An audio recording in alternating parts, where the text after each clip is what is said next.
Hello student, स्वागत है आप सभी का आशीष सिंह लेक्चर्स के इस लेटेस्ट वीडियो में। Dear students, good morning and a warm welcome in Ashish Singh lectures. I am Bhunesh Chandra Mathur. Today we are going to discuss 10th class 10th unseen passage जो आता है आपके that comes around 20 marks. दो आपके आते हैं, एक 12 marks का, एक 8 marks का. Now we go ahead with this unseen passage. It means we have never read or seen this passage. This type of the passage आपको ऐसा मिलेगा वहाँ पर, और नॉर्मली ये क्वेश्चन नंबर 1 होता है आपके पेपर में। और मैं पर्सनली आपसे ये रिक्वेस्ट करूँगा, ये सजेस्ट करूँगा कि स्टार्टिंग में ही आप ये दोनों क्वेश्चंस 12 मार्क्स 8 मार्क्स सॉल्व कर लीजिए। Isn't it? करना चाहिए जाते ही। सबसे पहला काम अनसीन पैसेज। नाउ मैं आपको आज इसकी 3 टेक्निक बताने वाला हूँ। स्टेप 1, स्टेप 2 और स्टेप 3। 3 कदम हैं इसमें, बहुत ही इम्पोर्टेंट है हर स्टूडेंट के लिए। पहले हम लोग थोड़ा सा एक सुधार कर लें। Like we will read this like questions. पहले हमें अनसीन पैसेज बिल्कुल नहीं पढ़ना है। हमें क्या पढ़ने हैं? जाते ही क्वेश्चंस बहुत डीपली अच्छी तरह पढ़ने हैं। और अगर आपका मार्क्स का पैटर्न देखा जाता है 12 + 8 मार्क्स 2 अनसीन पैसेज में, तो आपके पास काफ़ी अच्छा टाइम का भी बजट है इसमें। सो यू कैन, आप अच्छी तरह से टाइम इन्वेस्ट करें। चलिए मैं पहला क्वेश्चन करता हूँ। 1.1 है, क्योंकि ये नंबर 1 पैसेज है। ओके, इसमें हमको गिनती दी हुई 1 2 3 4 करके छोटे छोटे पैराग्राफ दिए गए, और 1.1 के बाद A B C D E F G H I तक है। अब ये कहा जाता है हमको अटेम्प्ट एनी 8 ही करने अपने को। देखिए, some people believe that if blank it will help them to be earlier. ये एक नंबर 1 क्वेश्चन हो गया हमारे लिए। सेकंड, ऐसा लग रहा है कुछ लोग विश्वास करते हैं कि ये कुछ जल्दी वाली बात हो रही है। अर्लियर वर्ड से मुझे ये समझ में आया। ठीक है। Many others no they disregard it all together. कुछ लोग ऐसे भी हैं जो इस चीज़ को नकार देते हैं, हम जल्दी चलते हैं। कीप इन ईच रूम, कोई ऐसी चीज़ रखने की सलाह दी जा रही है कि हर कमरे में रखी जाए। Then D, one of things that can be done is blank of 5 और 10 मिनट्स। अब मुझे कुछ ऐसा लगने लग गया है 4th क्वेश्चन तक आते आते, 4th fill in the blanks तक आते आते, कि कोई ऐसी चीज़ है, ऐसा काम किया जाए जो 5 और 10 मिनट की बात कुछ चल रही है। हमें पैसेज के क्वेश्चंस इसी तरह धीरे धीरे पढ़ने हैं, क्वेश्चंस को समझना है। अनसीन पैसेज में पढ़ने में ज़्यादा समय नहीं लगाना है, ये इसका रूल है। मैंने अभी स्टेप 1 हम शुरू कर रहे हैं, स्टेप 2 बताने वाला हूँ। हम कर रहे हैं unseen passage class 10 CBSE। Then many a time we do not realise that. कुछ टाइम जैसी बात है, कई बार हम, यहाँ टाइम का मतलब हो गया कई बार हम ये नहीं समझ पाते क्या that. Then we go to, instead of pressing the snooze button. आज के ज़माने में सब जानते हैं स्नूज बटन होता है अलार्म में, और आपके मोबाइल में भी आता है स्नूज बटन। अलार्म की बात आ गई, अब याद रखिएगा। ये छोटे छोटे हिंट हमें बहुत अच्छी तरह, बहुत ही इजीली मार्क्स दिलवाने का काम करेंगे। ये हिंट्स हैं, बहुत बड़े हैं जी। If you have difficulty in getting up, getting up का मतलब है, यहाँ पे मुझे अब ऐसा लगने लग गया उठने की बात कर रहे हैं। कब उठते हैं नॉर्मली हम लोग? मॉर्निंग में, सुबह सुबह के वक्त की बात हो रही है। जी को देखिए, G we have discussed. Now H, it is good habit to blank somewhere away from your. अब बिल्कुल ये समझ में आ गया कि किस किस की बात होने वाली है। बेड, जिसपे हम सोते हैं।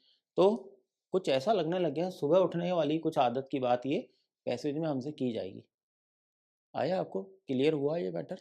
ओके, हमको करने 8 ही हैं, तो ये कितने देंगे हमको? 9। Now see, it is good to commit yourself blank for everything. Commit का मतलब यहाँ पे हो गया कि हमारी प्रतिज्ञा, दृढ़ निश्चय या दृढ़ प्रतिज्ञा हम अपने आप से करें। तो दिस मेक्स, इसने बनाए हमारे लिए 9 क्वेश्चंस। कहाँ से? इस पैसेज से। अच्छा, बोर्ड में ऐसा है कि ये मान के आप चलिए कि ABCDEFGH या I तक भी आपको इसी ऑर्डर में, इसी क्रम में मिलने वाले हैं। यहाँ मैं आपको कह सकता हूँ कम से कम हमारे स्तर पर 10th में आप ये ना सोचिए कि इट इज़ गुड वाला आपको यहाँ मिलेगा, ऐसा नहीं होगा। यहाँ पे इट इज़ गुड वाले का जवाब कहीं आपको लास्ट की लाइन में छुपा हुआ मिलेगा। सो हमने क्या किया, स्टेप नंबर 1 हमने किया है। हमने सबसे पहले क्वेश्चंस डिस्कस किए हैं, इनको समझा है, इनको कैसे हैंडल करना है ये काम। स्टेप नंबर 2 यहाँ लिख देता हूं मैं, वी हैव डन, हमने क्या किया है अभी,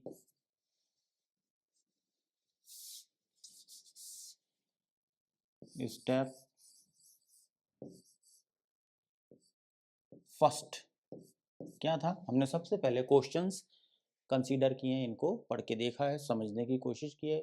ऐसा लगने लग गया है कि जल्दी उठने की बात है, अलार्म क्लॉक की बात है, अलार्म क्लॉक दूर रखने की बात है, आदत डालने की बात है, अपने आप को प्रतिज्ञा करने की बात है, ऐसी कुछ बातें मेरी हल्की हल्की समझ में आई हैं। स्टेप सेकंड देखते हैं, अब हमारा काम, अब हम करने वाले हैं स्टेप सेकंड, क्या है,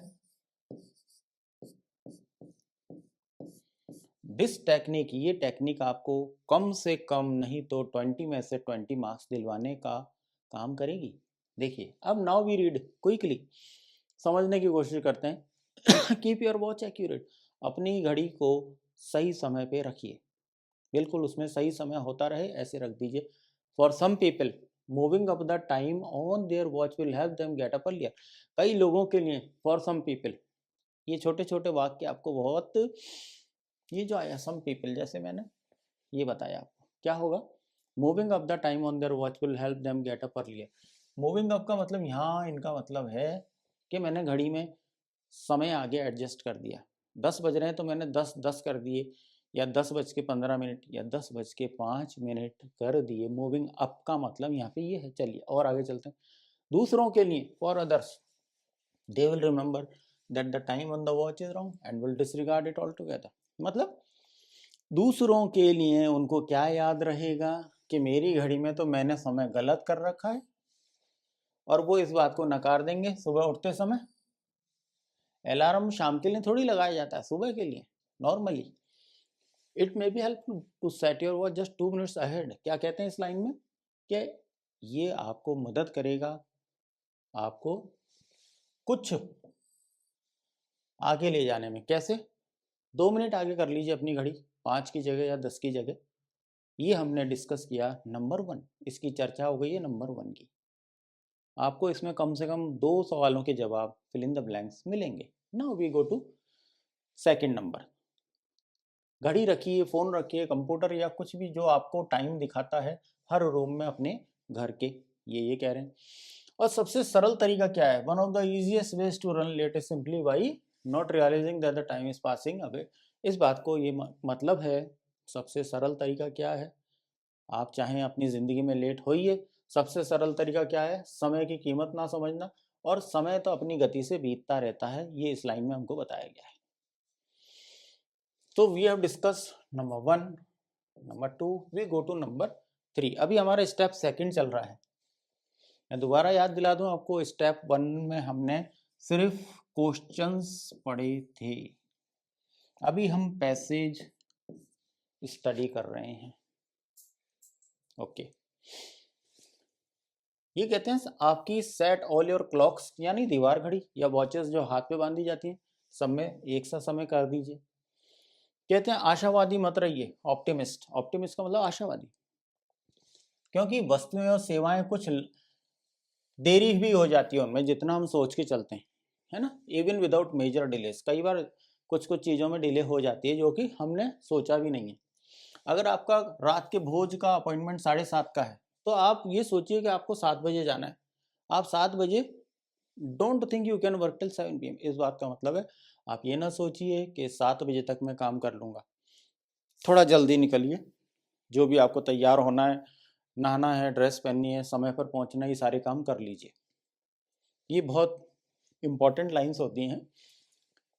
क्या कीजिए, सच में रियलिस्टिकली टाइम देखिए कि आपको हर काम करने में कितना समय लगेगा, उसमें 10 मिनट और जोड़िए, क्योंकि अनएक्सपेक्टेड डिलेज जो हमें अभी हमने नहीं सोची कि यहाँ हम डिले कर सकते हैं, है ना, और तब आप अपने काम पर सही समय पर पहुंचेंगे। तो हमने फर्स्ट को डिस्कस किया, सेकंड की चर्चा की, थर्ड की भी चर्चा हो गई, फोर्थ पर आ गए हम। हमको पैसेज से ही जवाब देने हैं।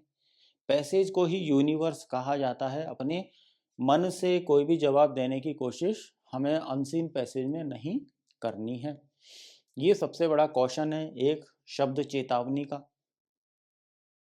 8 क्वेश्चंस करने हैं। पैसेज समझने में ज़्यादा समय हमको नहीं लगाना है, ये समय बचाकर हम पेपर में कहीं और काम में ले सकते हैं। सबसे बड़ा बेनिफिट ये है क्योंकि 12 + 8 मार्क्स बहुत ज़्यादा मार्क्स हैं। पूरे का परसेंटेज निकाल लीजिए, 20 में से 80। अब वो भी आप टेक्निक से करेंगे, 20 में से बहुत अच्छे मार्क्स की उम्मीद मैं रखता हूँ। 20 में से 20 भी आते हैं इस टेक्निक से। स्टेप 1, स्टेप 2 एंड नाउ हम स्टेप 3 भी करने वाले हैं। इसको देखते हैं। फोर्थ की चर्चा कर लेते हैं। जाग जाइए जब आपको जागने का टाइम है। जब भी स्नूज हमने बात की, यहाँ पर भी आया था और ये वापस आ गया। देखिए कुछ आपको हिंट मिल गया होगा, इशारा। उसको बंद मत कीजिए, जो अलार्म बज चुका है। अब बिस्तर में मत सोते रहिए या सुबह सुबह टीवी देखना शुरू मत कीजिए। मे बी कई बार क्या होता है, आप अपनी क्लॉक को 10 मिनट पहले सेट कर लीजिए। मान लो अभी 10 बज रहे हैं, तो मैंने क्या किया, 10:10 कर दिए, हो गया ठीक। अगर इससे भी परेशानी है, if you have difficulty with this, आप क्या करें, पैसेज क्या सलाह दे रहा है, आप अपनी अलार्म क्लॉक को कहीं और दूसरे कमरे में रखाएं, अपने बिस्तर से दूर। इस तरीके से क्या होगा, आप जल्दी उठेंगे, क्योंकि वो दूर बज रही होगी, आपको जाना पड़ेगा बंद करने के लिए। तो एक बार उठे तो आप एक्टिव हो जाएंगे, ये इसका मतलब है। कमिट, हमने नीचे भी कहीं आया था कमिट, याद आया आपको? देखिए क्वेश्चन पढ़ने से पहले यही फ़ायदा है कि हमको इसमें वो ढूंढने में सरलता होगी, बहुत इजीली हम वो निकाल पाएंगे जहां इस पैसेज में जवाब छुपा हुआ है। ये मेरा मानना है और आप भी इसको करेंगे, आपके 20 आउट ऑफ 20 की संभावना प्रबल हो जाएगी। चलिए, अपने आप को दृढ़ प्रतिज्ञा कीजिए कि मैं हर काम 15 मिनट पहले करने की कोशिश करूंगा। अगर आपको जल्दी पहुंचना है आपके काम करने के ऑफिस या कहीं पर भी 8 बजे, तो ये बात आप दूसरों को मत कहिए, अपने आप को कहिए, है ना। और and everyone also who lessons but don't अनॉय them, किसी दूसरे को कह के आप उनको गुस्सा मत दिलाइए कि आप जल्दी आए हो या आप लेट आए हो। नहीं, क्या करना है, हमको अपने आप से कहना है, ये पैसेज कह रहा है कि मेरे को 7:45 पे पहुंचना है। अगर आप ये कार्रवाई कर देते हैं, अगर आप ये करते हैं तो आप समय पर पहुंचेंगे। अनफोर्सीन डिलेज जो कि हमें पता नहीं है, रास्ते में ट्रैफिक जाम मिल सकता है, ये भी यही कह रहे हैं, you will be on time even with the traffic jam. तो समय की मार्जिन बताई गई है इस पैसेज में, बहुत ज़्यादा इसको सोचना नहीं है। हमारा काम यहाँ पे है सिर्फ 8 फिल इन द ब्लैंक्स की आंसर्स खोजना। इसलिए मैंने आपको हिंट्स, इशारे, कुछ ऐसे सिंबल्स इसमें अंडरलाइन किए हैं कि वो हमारी मदद करेंगे इन क्वेश्चंस को सॉल्व करने में। Isn't it?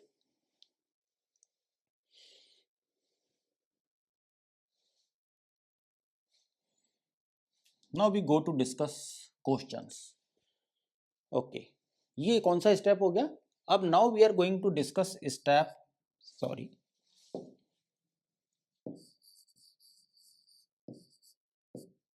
थर्ड। यानी कौन सा पार्ट करेंगे हम अब? आंसर्स का। पहले हमने क्या किया? क्वेश्चंस।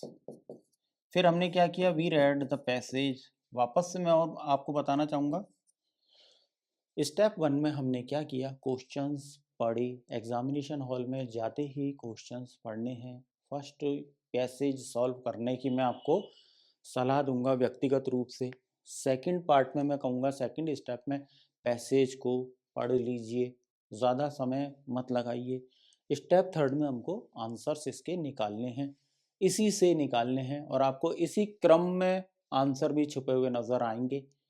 आपके सामने हम ये करके दिखाते हैं। देखिए नंबर 1.1 का ए, क्या बिलीफ है? Some people believe that if, आपको मिला जवाब इफ से। देखिए मैंने कहा था इस पैसेज में कुछ सुबह जल्दी उठने की बात कही गई है। क्या जवाब है?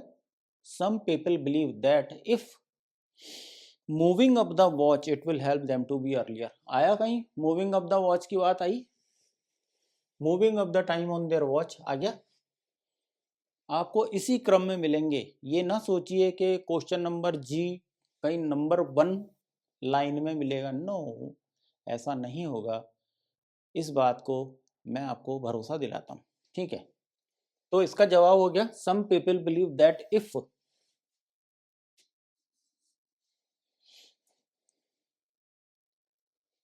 Moving up the watch, moving up the time on their watch. आप चाहें तो ये इसका जवाब लिख सकते हैं।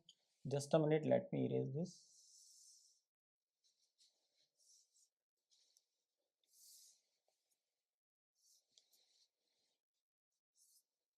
okay, now it's clear because we need to, one thing more I want to tell you that in examination hall, आपके एग्जामिनेशन हॉल में क्वेश्चन पेपर पे हमें लिखना कुछ भी अलाउ नहीं होता है। तो बहुत थोड़ा सा अगर अलाउ हो भी जाता है तो आप डॉट लगा दें कि ये मेरा जवाब होगा। जैसे सम पीपल बिलीव, देखिए कहाँ है, कुछ आया ऐसा सम पीपल बिलीव जैसा कोई आया वर्ड आपकी नजर में? क्या करना है? फॉर सम पीपल है, गौर से देखिए। इसी से हमको एक हिंट मिला, क्लू, कि हमारा जवाब ये बन सकता है। मैं पहला वाला सॉल्व कर रहा हूँ। Okay, some people believe that if moving up the watch, moving up the watch या टाइम कह लीजिए, इसको मैं अंडरलाइन कर रहा हूँ। Moving up the time on their watch will help them be earlier. ये हमारा पहला सवाल सॉल्व हो गया। A we have done. मिला आपको जवाब? नाउ हम क्विकली चलेंगे, बी देखते हैं। Many others know that the watch is wrong, they disregard it all together. Many others कहीं आपको दिखाई दे रहा है इसमें? मैनी अदर्स थोड़ा ढूंढना पड़ेगा क्योंकि हमने तो बहुत गहराई से पढ़ा था पैसेज। कहाँ है? आया तो है मैनी अदर्स। अब इन्होंने क्या किया, क्योंकि अदर्स प्लूरल लिखा हुआ है, उसको कर दिया मैनी अदर्स। पर अदर्स आया है, यहाँ देखिए वर्ड आया, गौर से। वॉच इज रॉन्ग, उनको मालूम है कि हमने घड़ी को आगे बढ़ा रखा है, तो इसमें गलत समय हमने खुद ने जानबूझ के कर रखा है।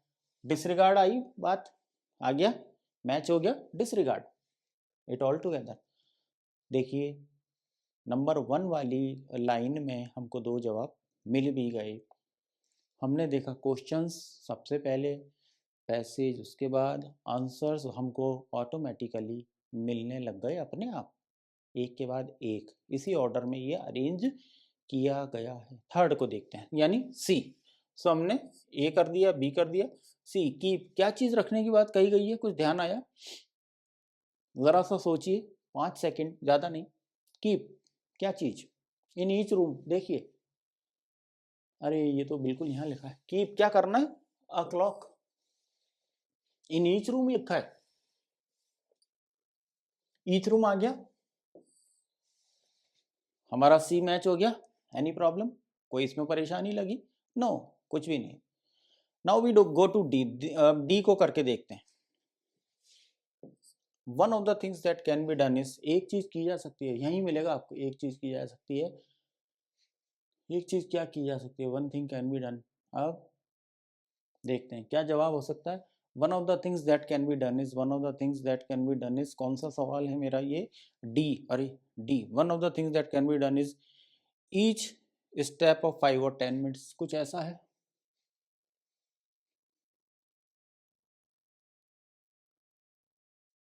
देखिए जल्दी, देखिए जल्दी, क्विक। थोड़ा सा प्रैक्टिस आप भी कीजिए। क्या है? डी। दोबारा देख सकते हैं, one of the things that can be done is, common sense से भी कर सकते हैं, इसी में जवाब है। क्या आप अपनी घड़ी आगे कर सकते हैं?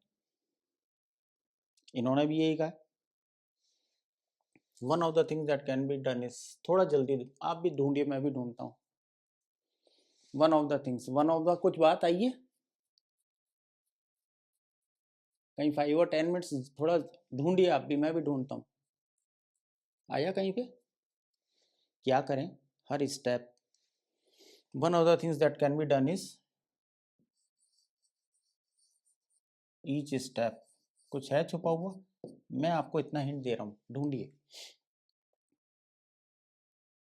ओके, इसका जवाब होगा, ऐसा किया जाए, मैं हिंदी में बताता हूँ, one of the things that can be done is, her step को 5 और 10 मिनट जल्दी किया जाए। ठीक है, now we go to E. Many a time we do not realise को पकड़िए सबसे पहले। Where is the realise? Realise कहीं दिखाई दे रहा है? Many a time we do not realise that, क्या हम लोग नहीं समझ पाते? मैनी से पकड़ने की चेष्टा कीजिए, कहीं है मैनी अ टाइम? कौन सा क्वेश्चन है ये? ई। मैं आपकी ऐसी आदत डालना चाहता हूँ, आप जल्दी से इस चीज़ को समझें। Many a time we do not realise that, क्या चीज़ निकली जा रही है? देखिए, टाइम निकला जा रहा है हर समय, हर समय टाइम जा रहा है। Then we go to F. Instead of pressing the snooze button, क्या हमको सलाह दी गई है? अलार्म क्लॉक को बंद नहीं करना, स्नूज की जगह। कुछ मैंने भी बात की थी, एक कमरे की बात आई है अभी अभी, याद कीजिए। मूव योर अलार्म क्लॉक, ऐसा कुछ था यहाँ पे। एफ देखिए, इंस्टेड ऑफ आया कहीं पे। ऐसे आपको एक एक वर्ड थोड़ा सा याद रखना पड़ेगा।